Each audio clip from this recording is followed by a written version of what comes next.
Hello, darling Cora. Today we are jumping into Chapter 4, The Bell and the Hammer of The Magician's Nephew by C.S. Lewis. There was no doubt about the magic this time. Down and down they rushed, first through darkness, then through a mass of vague and whirling shapes, which might have been almost anything. It grew lighter. Then suddenly they felt that they were standing on something solid. A moment later, everything came into focus and they were able to look about them. "What a strange place," said Diggory. "I don't like it," said Polly with something like a shudder. What they noticed first was the light. It wasn't like sunlight, and it wasn't like electric light, or lamps, or candles, or any other light they had ever seen. It was a dull, rather red light, not at all cheerful. It was steady and did not flicker. They were standing on a flat, paved surface, and buildings rose all around them. There was no roof overhead. They were in a sort of courtyard. The sky was extraordinarily dark, a blue that was almost black. When you had seen that sky, you wondered that there should be any light at all. "It's very funny weather here," said Diggory. "I wonder if we've arrived just in time for a thunderstorm or an eclipse." "I don't like it," said Polly. Both of them, without quite knowing why, were talking in whispers, and though there was no reason why they should still go on holding hands after their jump, they didn't let go. The walls rose very high all around that courtyard. They had many great windows in them, windows without glass, through which you saw nothing but black darkness. Lower down there were great pillared arches, yawning blackly like the mouths of railway tunnels. And it was rather cold. The stone of which everything was built seemed to be red, but that might only be because of the curious light. It was obviously very old. Many of the flat stones that paved the courtyard had cracks across them. None of them fitted closely together, and the sharp corners were all worn off. One of the arched doorways was half filled up with rubble. The two children kept on turning round and round to look at the different sides of the courtyard. One reason was that they were afraid of somebody or something looking out of those windows at them when their backs were turned. "Do you think anyone lives here?" said Diggory at last, still in a whisper. "No," said Polly. "It's all in ruins. We haven't heard a sound since we came." "Let's stand still and listen for a bit," suggested Diggory.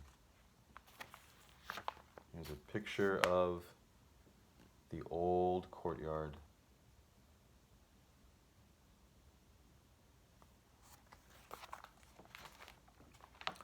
They stood still and listened, but all they could hear was the thump, thump of their own hearts.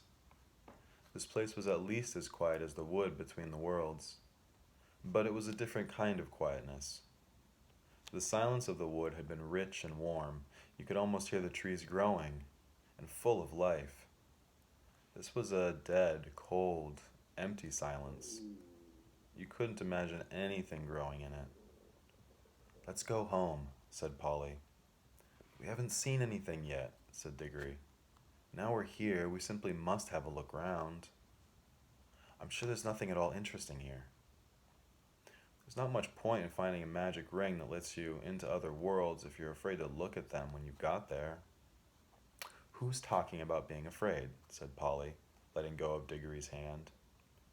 "I only thought you didn't seem very keen on exploring this place." "I'll go anywhere you go," she said. "We can get away the moment we want to," said Diggory. "Let's take off our green rings and put them in our right-hand pockets. All we've got to do is to remember that our yellow are in our left-hand pockets. You can keep your hand as near your pocket as you like, but don't put it in or you'll touch your yellow and vanish." They did this and went quietly up to one of the big arched doorways, which led into the inside of the building. And when they stood on the threshold and could look in, they saw it was not so dark inside as they had thought at first. It led into a vast, shadowy hall, which appeared to be empty. But on the far side there was a row of pillars with arches between them, and through those arches there streamed in some more of the same tired-looking light. They crossed the hall, walking very carefully for fear of holes in the floor or of anything lying about that they might trip over. It seemed a long walk. When they had reached the other side, they came out through the arches and found themselves in another and larger courtyard. "It doesn't look very safe," said Polly, pointing at a place where the wall bulged outward and looked as if it were ready to fall over into the courtyard. In one place a pillar was missing between two arches, and the bit that came down to where the top of the pillar ought to have been hung there with nothing to support it. Clearly the place had been deserted for hundreds, perhaps thousands of years. "If it's lasted till now, I suppose it'll last a bit longer," said Diggory. "But we must be very quiet. You know, a noise sometimes brings things down, like an avalanche in the Alps." They went on out of that courtyard, into another doorway, and up a great flight of steps, and through vast rooms that opened out of one another till you were dizzy with the mere size of the place. Every now and then they thought they were going to get out into the open and see what sort of country lay around the enormous palace. But each time they only got into another courtyard. They must have been magnificent places when people were still living there. In one there had once been a fountain. A great stone monster with widespread wings stood with its mouth open, and you could still see a bit of piping at the back of its mouth. And here is that stone monster.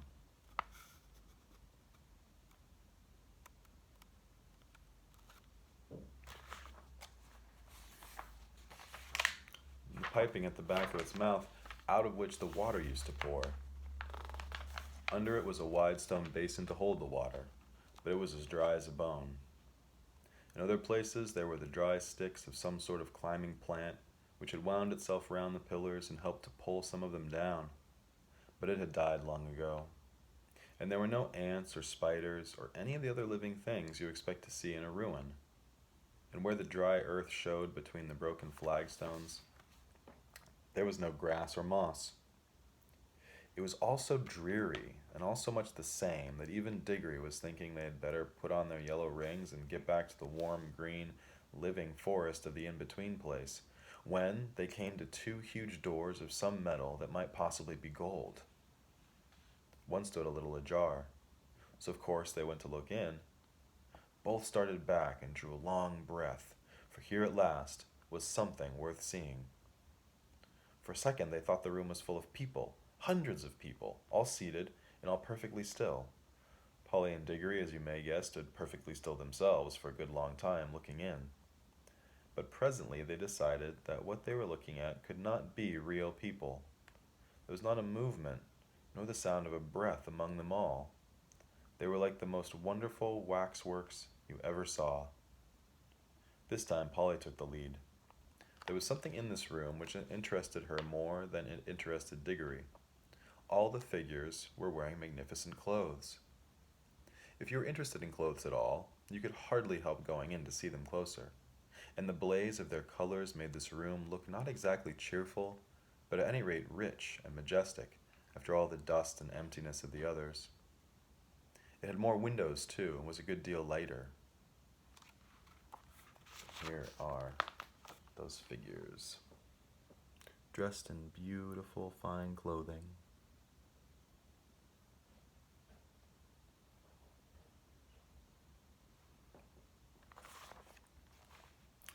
I can hardly describe the clothes. The figures were all robed and had crowns on their heads. Their robes were of crimson and silvery gray and deep purple and vivid green, and there were patterns and pictures of flowers and strange beasts in needlework all over them. Precious stones of astonishing size and brightness stared from their crowns and hung in chains around their necks, and peeped out from all the places where anything was fastened. "Why haven't these clothes all rotted away long ago?" asked Polly. "Magic," whispered Diggory. "Can't you feel it? I bet this whole room is just stiff with enchantments. I could feel it the moment we came in." Any one of these dresses would cost hundreds of pounds, said Polly. But Diggory was more interested in the faces. Indeed, these were well worth looking at. The people sat in their stone chairs on each side of the room, and the floor was left free down the middle. You could walk down and look at the faces in turn. They were nice people, I think, said Diggory. Polly nodded. All the faces they could see were certainly nice. Both the men and women looked kind and wise, and they seemed to come of a handsome race. But after the children had gone a few steps down the room, they came to faces that looked a little different. These were very solemn faces. You felt you would have to mind your P's and Q's if you ever met living people who looked that way. When they had gone a little further, they found themselves among faces that they didn't like. This was about the middle of the room. The faces here looked very strong and proud and happy, but they looked cruel. A little further on, they looked crueler. Further on again, they were still cruel, but they no longer looked happy. They were even despairing faces, as if the people they belonged to had done dreadful things and also suffered dreadful things. The last figure of all was the most interesting. A woman even more richly dressed than the others, very tall, but every figure in that room was taller than the people of our world, with a look of such fierceness and pride that it took your breath away. Yet she was beautiful too. Years afterward, when he was an old man, Diggory said he had never in all his life known a woman so beautiful. It is only fair to add that Polly always said she couldn't see anything specially beautiful about her. This woman, as I said, was the last, but there were plenty of empty chairs beyond her, as if the room had been intended for a much larger collection of images. I do wish we knew the story that's behind all this, said Diggory. Let's go back and look at that table sort of thing in the middle of the room. The thing in the middle of the room was not exactly a table. It was a square pillar about 4 feet high, and on it there rose a little golden arch, from which there hung a little golden bell, and beside this there lay a little golden hammer to hit the bell. I wonder,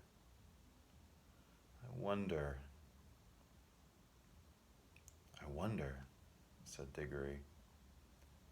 There seems to be something written here, said Polly, stooping down and looking at the side of the pillar. By gum, so there is, said Diggory. But of course we shan't be able to read it. Shan't we? I'm not so sure, said Polly.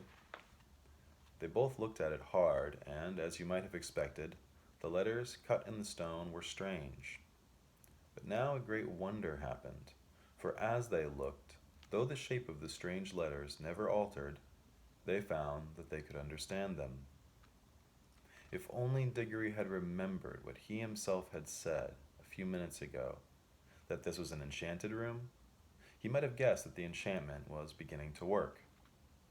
But he was too wild with curiosity to think about that. He was longing more and more to know what was written on that pillar, and very soon they both knew. What it said was something like this. At least this is the sense of it, though the poetry, when you read it there, was better. Make your choice, adventurous stranger. Strike the bell and bide the danger, or wonder till it drives you mad what would have followed if you had. No fear, said Polly. We don't want any danger. Oh, but don't you see it's no good, said Diggory. We can't get out of it now. We shall always be wondering what else would have happened if we had struck the bell. I'm not going home to be driven mad by always thinking of that. No fear. Don't be so silly, said Polly, as if anyone would. What does it matter what would have happened? I expect anyone who's coming as far as this is bound to go on wondering till it sends him dotty, crazy. That's the magic of it, you see. I can feel it beginning to work on me already. Well, I don't, said Polly crossly, and I don't believe you do either. You're just putting it on. That's all you know, said Diggory. It's because you're a girl. Girls never want to know anything but gossip and rot about people getting engaged. You looked exactly like your uncle when you said that, said Polly. Why can't you keep to the point, said Diggory. What we're talking about is how exactly like a man, said Polly in a very grown-up voice, but she added hastily in her real voice, and don't say I'm just like a woman, or you'll be a beastly copycat.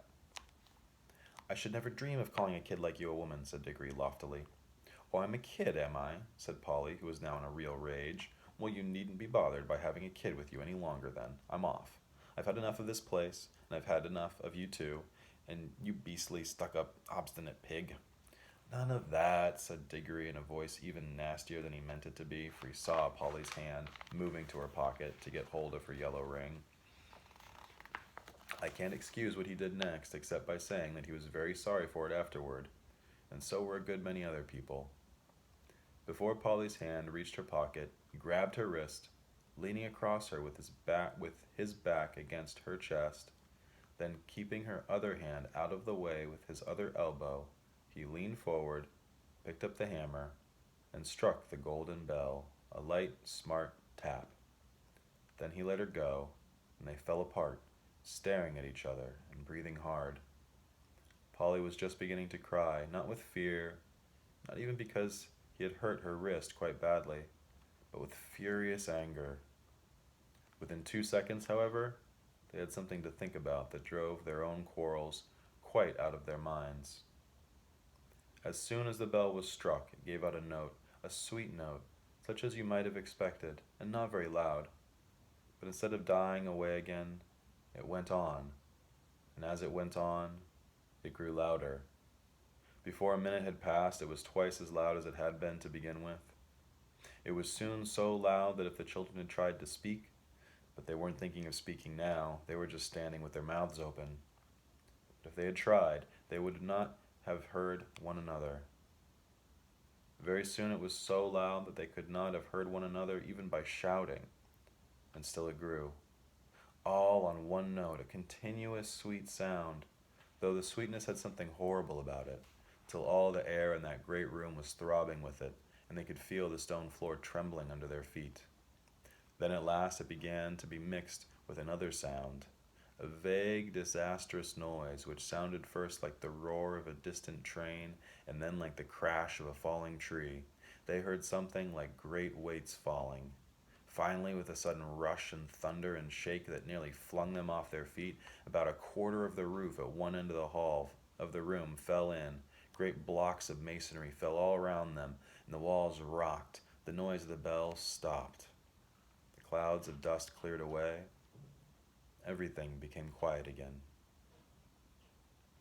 It was never found out whether the fall of the roof was due to magic, or whether that unbearably loud sound from the bell just happened to strike the note which was more than those crumbling walls could stand.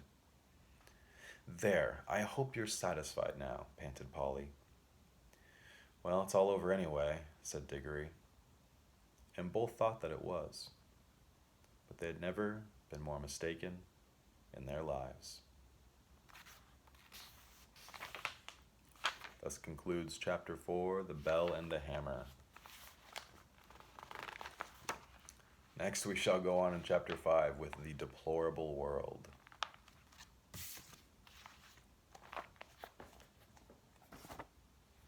Wishing you well and much love, dear Cora Bree. Hope you're having a grand time. Hope this book is inspiring your imagination. Hope you see some beautiful things today.